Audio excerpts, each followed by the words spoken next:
Dijon Céréales se félicite que son méthaniseur soit ICPE, installation classée protection de l'environnement. C'est faux. Des accusations contestées par Dijon Céréales à l'initiative du projet.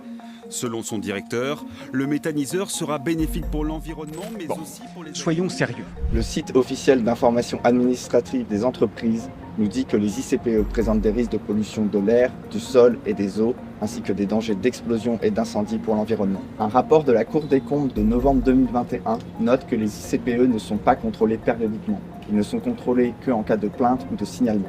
Pourtant, on comptabilise en moyenne 3 accidents par an et par méthaniseur.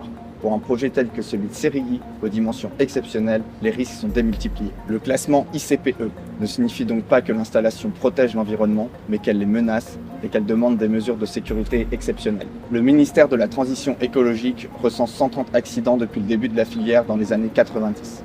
Dans les 3 quarts des cas, il y a eu rejet de matières polluantes ou dangereuses dans l'environnement. Le Conseil scientifique national sur la méthanisation tient ses propres comptes. Eux dénombrent 315 accidents sur la même période, soit 3 fois plus. On sent que le gouvernement a sa propre façon de compter.